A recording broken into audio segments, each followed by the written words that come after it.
Hello there, and welcome back. Here's another small project. My mom asked for some wooden butter knives, so I thought I'd make an assortment and a gift box to put them in. I started by cutting out my design from a piece of spruce to see if it was usable, which I decided it was. Then I got out the hardwood scraps.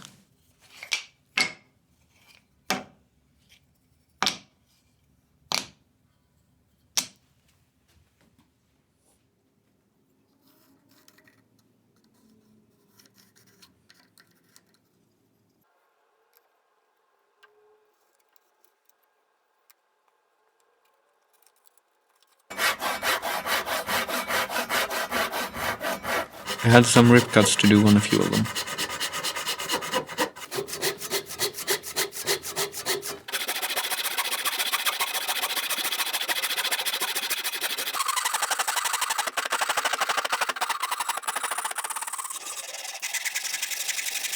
The profile is made with a series of crosscuts down to the line and then chopped out with a chisel and refined with a file. By clamping all 5 together, they are sure to have the same shape.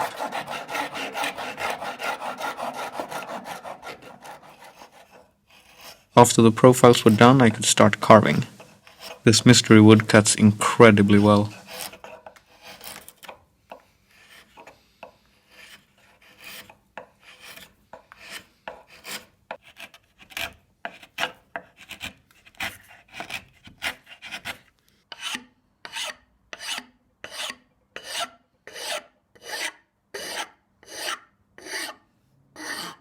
I did some sanding, even though I don't like it. Even a card scraper left facets, but some 300 grit got rid of it quickly, and then I took it up to 1200.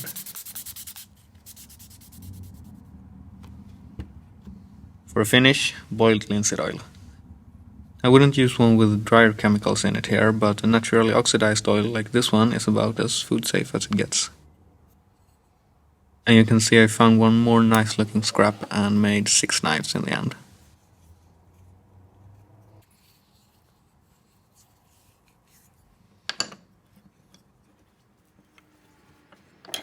Alright, onto the box. This one is probably more for my own enjoyment than any actual added value. I like boxes. Another mystery wood. This one seemed too porous to be suitable for a butter knife. Looks pretty neat though. Came from bed base slats, believe it or not.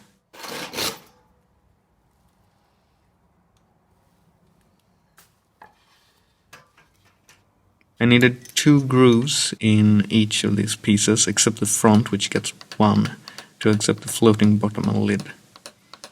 I don't have a plane that can cut a groove this size, so I used my smallest chisel and just chopped it out like a mortise, kind of.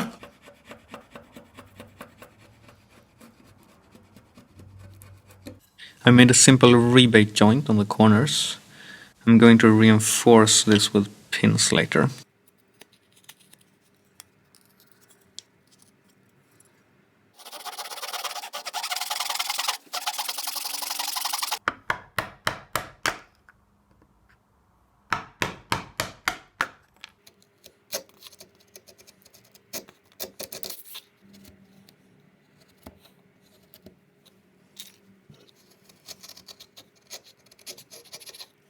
This big old knot was pretty tough to get through, but it was totally worth it.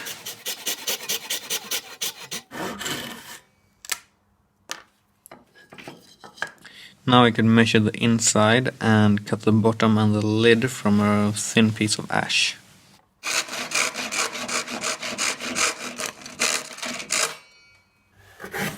Loving these end grain curls.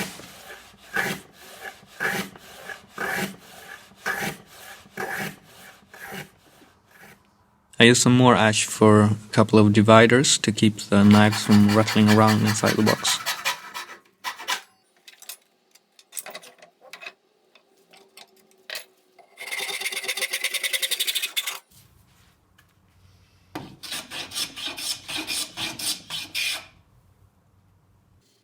I wanted a row of notches with rounded ends in this component, so I marked the centers and drilled them out. Then I could remove the waste with a couple of saw cuts.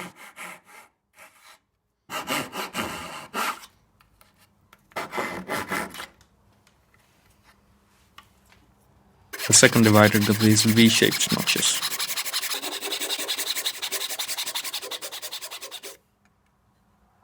I held everything in place and made sure the dividers were spaced correctly.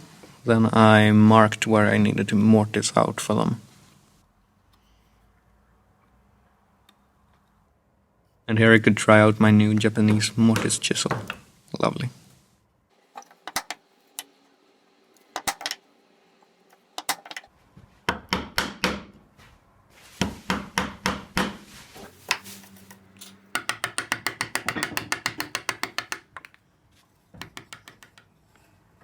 Assembly was straightforward, no glue on the ash, just on the corners. You could glue the dividers, of course, but they won't go anywhere.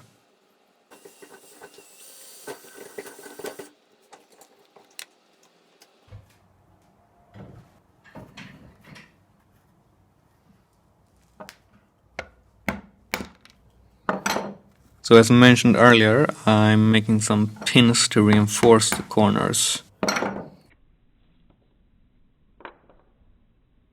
This is birch. I roughed them out with a chisel and smashed them through a 4mm hole.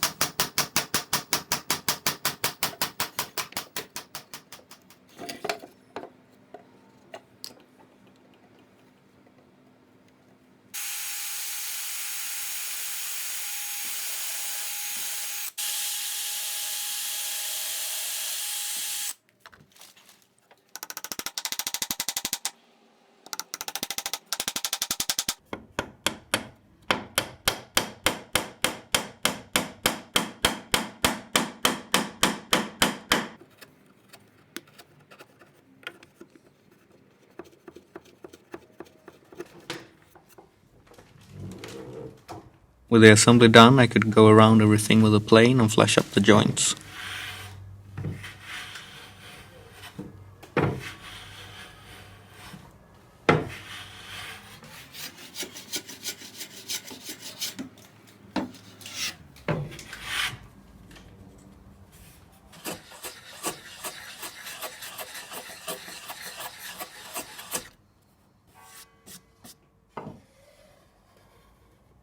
I'd left the lid oversized until now, so now I can mark it directly off the box and cut it to size.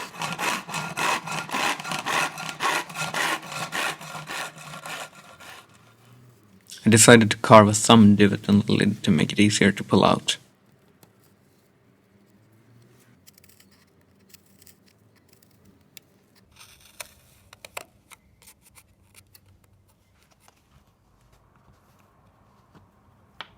And with that, it was time for finish.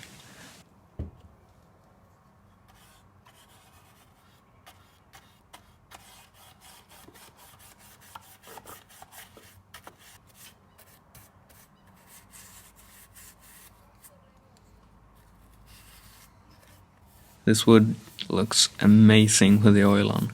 If you know what it might be, please put it in the comments. I would love to know.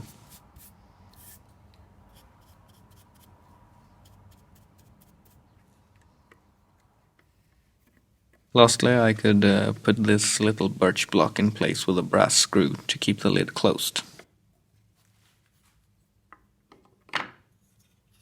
The birch pins turned out a lot darker than I hoped, so it didn't make for as much contrast as I hoped, but oh well.